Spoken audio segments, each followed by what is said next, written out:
중국을 깜짝 놀라게 하고 세계 열강을 깜짝 놀라게 했던 밀란? 운동? 뭐라고 여러 가지로 칭해도 좋을 그럴 큰 사건이 발생을 합니다. 우리가 세계사에서 배웠던 태평 천국의 난입니다. 홍수전이라는 사람이 청나라에 부패한 타락한 청나라를 대항해서 새로운 나라를 펼치고자 일어났던 거대한 운동이라고 할 수가 있겠습니다. 홍수전은 이 태평 천국 운동을 통해서 태평 천국을 만들려고 그랬거든요. 그 운동을 통해서 무엇보다도 새로운 기독교적 이상 국가를 이 땅에 실현하려고 했습니다. 먼저 토지의 공동 소유, 그리고 신분 차별 철폐, 남녀 평등 등 혁명적인 개혁을 추구하면서 나아갔던 것입니다. 이를 통해서 청나라의 부패를 일소하고 모든 사람이 평등하게 살아가는 새로운 왕국을 건설하려고 했습니다. 이 태평천국은요, 초기에 엄청난 인기가 있었습니다. 그래서 수많은 빈자들, 농부들이 합세하여서 고통받던 그들을 해방시키려고 하는 이 홍수전의 태평천국 운동에 가담을 하였고요. 그 세력이 급속도로 팽창을 하게 됩니다. 난이 일어난 지 3년째, 1853년이죠. 난징을 점령합니다. 그래서 이 태평천국의 수도로 삼습니다. 그리고 이 당시에 태평천국은요, 군사만 약 30만 명이었습니다. 놀랍지도 않죠. 30만 명, 엄청난 인구, 대단한 그런 군사력이 아닐 수가 없습니다. 그런데 이렇게 초기의 성공에도 불구하고 이 운동이 사그라들게 되는데 그 이면의 이유는 뭐냐면 이 홍수전이 자신을 예수님의 동생이라고 신격화를 합니다. 자식이 예수님의 동생이라는 거예요. 그리고 스스로 천황이라고 자처를 하면서 그렇게 신정정치를 펼치는 우를 범하게 됩니다. 그러다가 보니까 결국 내부적인 갈등들 그리고 외부의 압력, 압박에 의해서 세력이 점차 약화되게 되었고요. 그러다 1864년 청나라와 외세 열강들, 영국과 프랑스 연합군이 결국은 난징을 함락함으로써 태평천국의 난이 종결되게 됩니다. 이 홍수전은요, 리더였던 홍수전은 난징이 함락되기 전 자살함으로써 이런 13년간 지속된 태평천국의 난은 역사의 한 페이지로 자리매김하게 되었습니다. 좀 안타까운 것은 홍수전이 이런 어떤 잘못된 신앙관 그리고 어떤 욕심, 자기를 예수님의 동생이라고 신격화하는 이런 욕심들로 인해서 태평천국을 이 땅에 실현하려고 했던 시도가 물거품이 되고 수포로 돌아가게 되었습니다. 자, 그런데 제가 왜 이 태평천국의 난을 언급을 하냐면 창조 때부터 이 땅 가운데 하나님 나라, 천국을 실현시키려고 하셨던 분이 계십니다. 오늘은 창세기에 나타난 그 하나님의 나라에 대한 흔적이 무엇인가를 우리가 살펴볼 것이고요. 그 나라를 이 땅 가운데 실현시키려고 오셨던 분 누구셔요? 예수 그리스도께서 전해주신 그 나라에 대해서 우리가 같이 묵상을 하면서 그렇다면 이 천국, 예수 천국 운동이죠. 이 천국 운동이 우리를 통해서, 우리 교회를 통해서 어떻게 세상 끝까지 전파되어야 하는가에 대해서 함께 상고를 하면서 이 말씀이 우리 성도님들 가운데 귀하게 잘 박힌 모처럼 새겨지는 은혜의 말씀이 되시기를 축복합니다. 1장 1절, 창세기 1장 1절은 안 보고도 다 하시죠? 태초에 하나님이 천지를 창조하시니라. 이게 히브리어로 베레시트 바라 엣 하샤마이 웻 하에레츠라는 7단어입니다. 그래서 유대인들은 이 히브리어로 창세기 1장 1절을 신성 7단어 이렇게 아주 귀하게 여깁니다. 왜냐하면 이 말씀 속에는 하나님의 위대하심이 녹아져 있어요. 창조주 하나님, 전능자 하나님, 그리고 유일하신 하나님에 대한 엄청난 계시가 녹아져 있습니다. 그러면서 동시에 인류를 향한 놀라운 앞으로의 비전, 그리고 인류 구원에 관한 놀라운 에너지가 여기에 다 녹아져 있으면서 우주의 기원과 인간의 기원들이 이곳에 다 어우러져 있습니다. 그러면서 인류의 미래, 그리고 우리 개개인의, 우리 한 사람 한 사람의 운명까지도 이 말씀 속에서 찾아볼 수 있는 것입니다. 굉장히 귀하게 여기고요. 저는 오늘 우리 성도님들과 함께 이런 여러 가지들을 우리가 살펴볼 수 있지만 그 중에서 뭐를 살펴보려고 하냐면 하나님 나라입니다. 여러분, 한글로는요, 태초에 하나님이 천지를 창조하시니라. 창조된 천지라는 곳이 두 글자입니다. 천지, 그렇죠? 아주 제일 짧아요. 그런데 히브리어 원어는 제일 깁니다. 베레시트 바라 엘로힘 엣 하샤마임 웨엣 하에레츠. 뒤에 이 네 덩어리가 천지예요. 한글로는 제일 짧은데 히브리어로는 제일 깁니다. 근데 이게 히브리어 원어니까 이게 어떤 의미인가, 이거 잘 우리가 선뜻 이해가 되기가 쉽지 않지 않습니까? 그래서 저거를 영어로 바꾸면 이렇습니다. In the beginning God created the heavens and the earth 라고 번역을 할 수가 있습니다. 근데 자세히 보시면 the heavens의 정관사 더가 붙어 있고 and the earth, earth 땅 앞에 정관사 더가 붙어 있습니다. 각각 관사가 붙어 있죠. 여러분, 이것은요 히브리적 용법 그리고 영어 용법에서 각 개체를, 다른 개체, 각각의 개체를 의미하는 겁니다. 이게 무슨 말씀이냐면, 만약에 the heavens and earth라고 했으면 이 the heaven과 earth가 한 덩어리인 거예요. 하나의 관사에 heavens and earth가 묶여 있으면 한 덩어리 안에서 하늘과 땅이 있는 건데 the heavens and the earth 각각이잖아요. 이 하늘의 세계와 땅의 세계가 각각 있다라는 뜻입니다.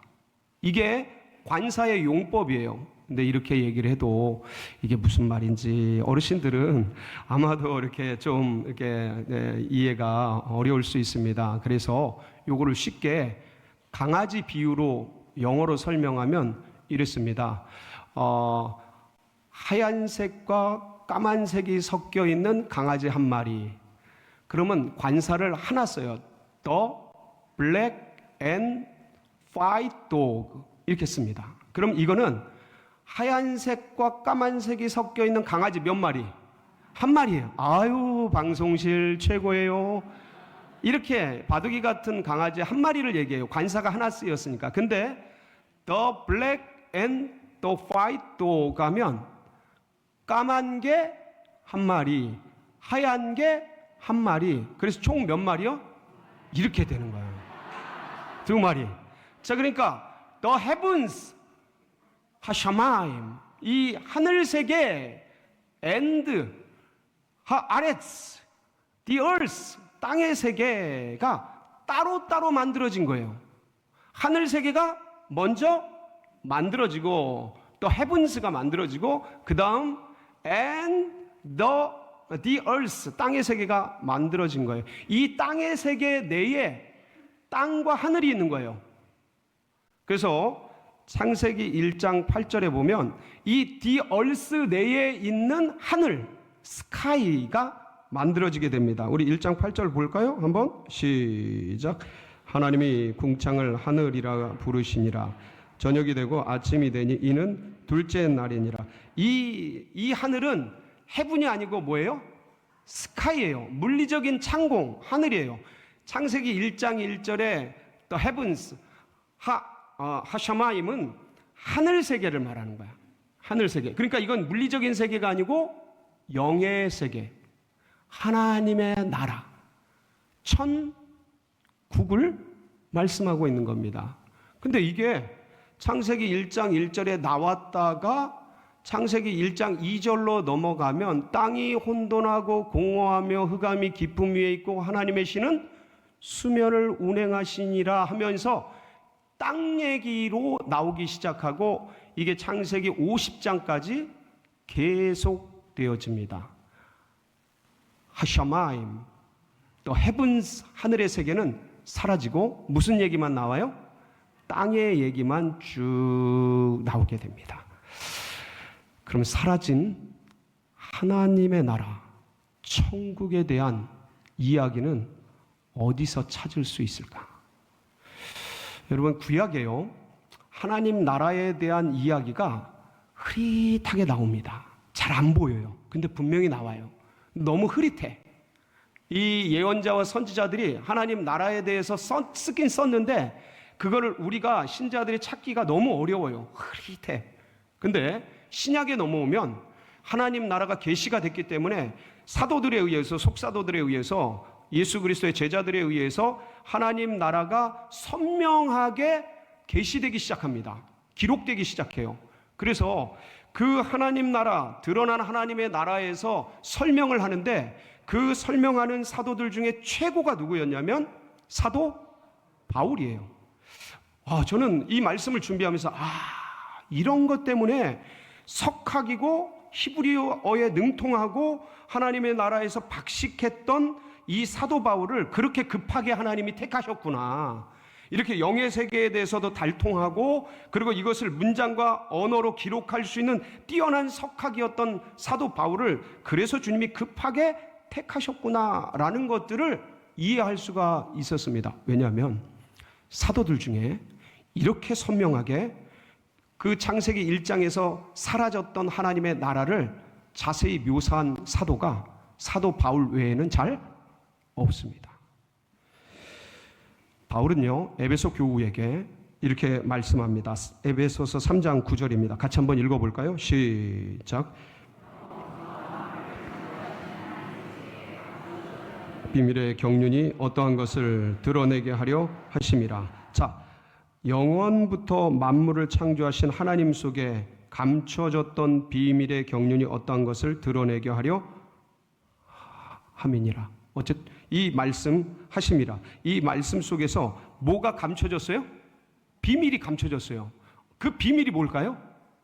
어떤 비밀일까요? 하나님 나라에 대한 비밀. 감춰진 거예요.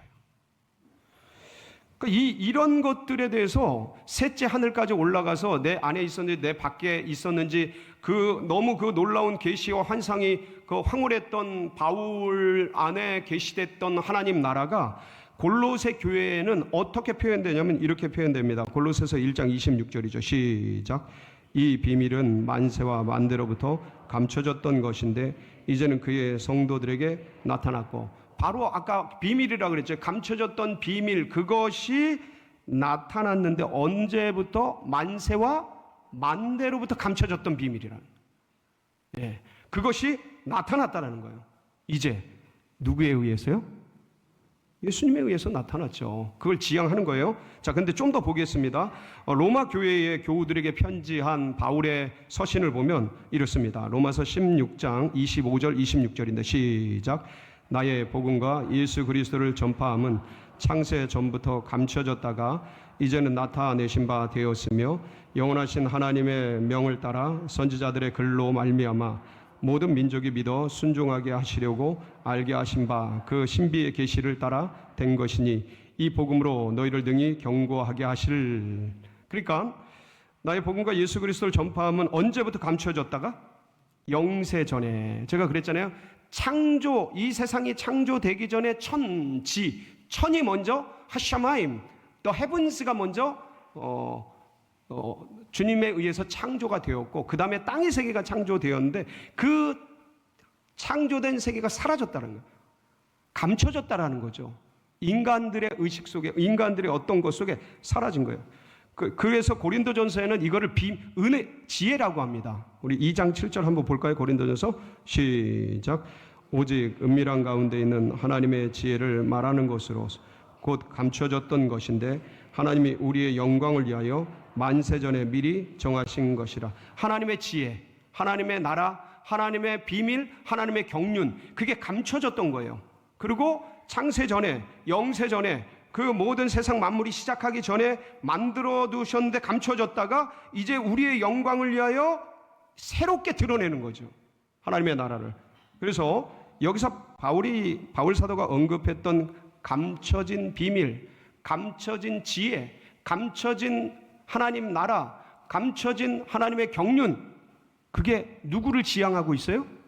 예수 그리스도를 지향하고 있는 겁니다. 그래서 예수님께서 그 감춰졌던 하나님 나라, 감춰졌던 하나님의 비밀, 감춰졌던 하나님의 섭리, 창세 때에 감춰졌던 그 비밀, 그 하나님의 나라를 가지고 이 땅 가운데 찾아오신 거예요. 창세기 1장 1절에서 2절에 그 사라졌던 하나님의 나라, 천국을 친히 이 땅 가운데 가져오신 분이에요. 그래서 주님이 처음 입술을 열어서 증거할 때 뭐라고 말씀하셔요? 회개하라. 뭐가 가까이 왔느니라? 천국이 가까이 왔느니라. 이게 천국이 뭐냐면 하나님 나라에 언제 감춰졌던, 창세 때에 감춰졌던 그 하나님 나라를 회개하라. 천국이 가까이 왔느니라. 그래서 제가 이 말씀을 해석하면서 여러분에게 이거는 공간적인 개념이 아니다. 천국이 가까이 왔다라는 건 저 멀리서 이렇게 가까이 오고 있는 그런 개념이 아니라 이건 관계적 개념이라고 설명을 한 바가 있습니다. 관계적 개념이라는 게 뭐냐면 회개하라. 천국이 가까이 왔느니라. 그러니까 회개하면 예수 그리스도께서 가지고 오신 이 천국이 너에게 임한다라는 뜻이에요. 이 하나님 나라에 대해서 이제 결정적으로 부가 설명을 해주시는데, 이 하나님 나라가 어떤 것이냐면 요한복음 3장 12절 13절에 보면 주님이 친히 이렇게 말씀하셔요. 같이 보시겠습니다. 시작. 내가 땅의 일을 말하여도 너희가 믿지 아니하거든 하물며 하늘의 일을 말하면 너희가 어떻게 믿겠느냐. 하늘에서 내려온 자 인자 외에는 하늘에 올라간 자가 없느니라. 주님이 어디서 내려오셨다고요? 하늘. 이 하늘이 어디예요? 천국인 거예요. 하나님 나라. 언제 감춰졌던? 창세 때 감춰졌던. 창세기 1장 1절에서 하샤마임 웻 하 에레츠에서 감춰졌던 그 하나님 나라를 예수께서 가지시고 이 땅에 내려오신 거예요. 그래서 그 천국의 비유를 통해서 하나님 나라를 우리에게 설명해 주시고 알려주시고 우리를 영접하여 누리게 하신 것이죠. 여러분, 그런데 여기서 한 질문이 아마 들 겁니다. 하늘에서 내려온 자 인자 외에는 하늘에 올라간 자가 없다고? 이상하다. 에녹은 죽음을 보지 않고 하늘에 올라갔는데, 엘리야는 불병거를 타고 죽음을 맛보지 않고 하늘로 올라갔는데, 어디로 올라갔다고요? 하늘로 올라갔는데, 하늘로 올라갔는데 그분들 왜 이런 말씀을 하시지? 여러분, 예수님이 내려오신 곳은요, 우리가 생각하는 그 진짜 그 천국, 이건 영적 언어예요. 장소적 개념이 아니에요. 그 천국에서 내려오신 거고, 에녹이나 엘리야는 그 천국이 아니라, 여러분 혹시 그 낙원이라는 말 들어보셨어요? 낙원 하늘로 올라간 거예요. 그러니까 무슨 말씀이냐면 누가복음 23장 보면 거기 십자가 예수님을 중심으로 좌우편에 강도들이 매달리잖아요. 그때 왼편 강도는 전승에 의하면 왼편 강도는 막 예수님 욕을 하고, 오른편 강도는 야, 너 그렇게 말하면 안 되냐. 우리가 대가를 치르지만 이분은 그런 잘못을 한 분이 아니다. 그러면서 야단치면서 예수님께 뭐라 그래요? 주여, 당신의 나라가 임하실 때 나를 기억하소서. 그때 주님이 뭐라 그랬어요? 네가 오늘 나와 함께 어디에 있으리라? 낙원에 있어. 왜 그 말씀을 하시냐면, 낙원은 어디냐면 천국의 대합실 같은 곳이에요. 왜 대합실이 필요하냐면, 여러분들 우리 영은요, 예수를 영접할 때 영이 부활합니다. 근데 육은 아직 부활하지 안 했어요. 아직 썩어질 거예요. 죽을 거예요. 그러니까 이게 썩어질 것이 죽을 것이 죽지 아니함을 입고 썩어질 것이 영화로운 몸으로 부활되는 때는 언제냐? 몸이 부활하는 때는 언제냐면 마지막 날 주님 재림하시는 그날이에요. 그날 부활해요. 그러니까 이 부활된 몸과 그 부활된 영이 합쳐져서 어디로 가는 거예요? 천국으로 가는 거예요. 그러니까 그 전까지 아직 엘리야나 에녹이나 이분들은 육이 부활되지를 않았잖아요. 그래서 낙원에 있는 거예요. 우리들도 다 어디로 가요? 먼저 낙원에 가요. 이 십자가 오른편 강도처럼 낙원을 갑니다. 거기서 기다려요. 언제까지 기다려요? 물론 우리가 살아있을 때 주님 오시기를 소망하지만, 주님 오시는 마지막 날을 기다리는 거예요. 모든 만물이 주님을 기다려요. 왜냐하면 그때 모든 게 새롭게 새 하늘과 새 땅이 열리니까 우리 육체도 이 몸이 썩을 것이지만 식지만 썩지 아니할 것으로 부활한다고요. 여러분, 육체도 부활합니다. 영의 몸이 있습니다. 예수님이 첫 열매잖아요. 그걸 보면 알아요. 그래서 그 부활된 몸과 낙원에 있던 영이 합쳐져서 어디로 가는 거예요? 천국, 하나님 나라를 가는 것이죠. 그래서 그렇게 생각할 수 있습니다. 이렇게 전무후무하게 하나님 나라를 이 땅 가운데 가져오신 예수 그리스도께서 그 천국에 대해서 계속 알려주신 거예요. 그래서 이것을 알고 믿고 영접한 주의 백성들이 이것을 전하기 시작한 거죠. 170년 전에 홍수전은요, 이 땅에 하나님 나라를 건설하려고 했어요. 참 그때까지 계시가 안 열린 거죠. 마치 그 제자들 예수님 성령 받기 전에 이 땅에서 뭔가 한 자리 하고 이 땅에서 뭔가 열매를 맺으려고 했던 그런 것과 유사해요. 이 땅의 정치, 경제, 사회, 문화에 태평 천국을 이루려고 했어요. 근데 욕심 많은 인생들이요, 조직과 행정적으로 이 땅에 천국을 건설하려는 것은 무모한 짓이죠. 주님은 어디다 천국을 건설하려고 했냐면 우리 영혼에. 아멘. 우리 영혼, 모든 민족과 모든 나라와 모든 피부와 빈부격차를 초월해서 남녀노소를 뛰어넘어서 현대, 과거, 미래를 뛰어넘어서 모든 인류의 영혼 속에 하나님 나라를 건설하려고 하셨던 겁니다. 이 일을 우리 주의 백성들이 알고 예수님이 만들어 놓으신 이 예수 천국 운동을 예수님 이후부터 지금까지 계속해서 전파하고 있는 거예요. 우리 교회도 설립 초기부터 지금까지 이 예수 천국 운동, 이걸 줄여서 복음이라고 할 수 있죠. 복음 운동, 이 예수 천국 운동을 지금까지 가난하든 힘들든 어느 때든 가리지 않고 끊임없이 해왔어요. 지금까지.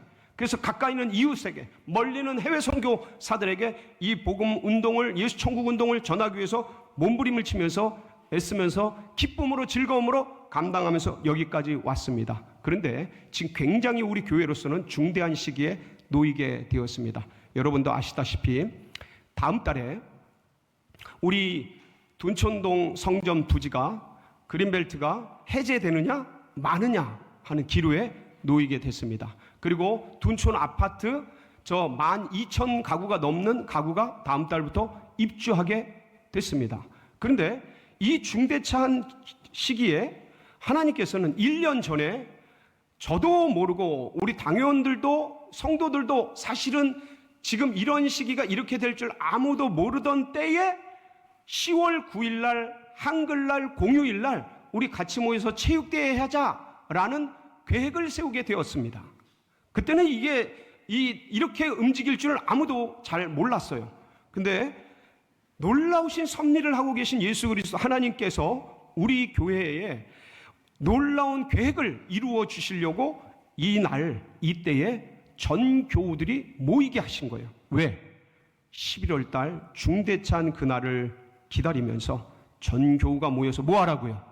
기도하고 일치 단결하고 연합해서 그날들을 사모하면서 으쌰 연합과 일치를 이루라고. 아멘이십니까? 저는 그걸 본 겁니다. 너무 놀라운 거예요. 와, 예수 천국 운동이 펼쳐지는데 우리가 가을 운동회를 하게 됐구나. 하나님이 이때 우리가 알기도 전에 이날을 준비해서 하나님의 역사를 위해 기도하고 같이 모여서 으쌰 하라고 이 날을 미리 예비해 두셨구나. 아멘. 여러분, 그래서 개인적으로는 여기 가고 저기 가고 뭐 먹고 마시고 할 수 있겠지만 하나님 나라 예수 천국 운동이 온 세계로 펼쳐지는데 중대한 기로에 놓인 우리 교회 가운데 먼저 그의 나라와 의를 구하면서 함께 모여서 이 일에 동역하면서 기도하며 나아가는 우리 성도님들 되시기를, 참여해 주시기를 간절히 바랍니다. 오늘 올라오면서 봤는데요, 지난주까지 저 후원 물품이 텅 비어 있었습니다. 아시죠? 여러분들 같이 봤잖아요. 근데 이번에 그래도 뭐라도 해야지 하고 봤는데 엊그저께부터 꽉 차버렸어요. 제가 하려고 저는 누가 하려고 했던 것들이 이미 다 차버린 거야. 늦으면 하고 싶어도 못해. 지금 딱 2개인가 하나인가 남았어요. 하나인가 두 개인가 남았어요. 우리 파트 교역자들도, 파트 목회자들도, 전도사님들 그 십시일반해가지고 그걸 뭘 만들고, 우리 신방 전도사님들 그 모아가지고 뭘 했더라고. 보니까 깜짝 놀랐습니다. 전체가 다 모여서 이렇게 만들고 함께 하고 있는데, 여러분들 같이 동역해서 풍성한 잔치, 아름다운 치 마련해 주시기를 주님의 이름으로 축복합니다.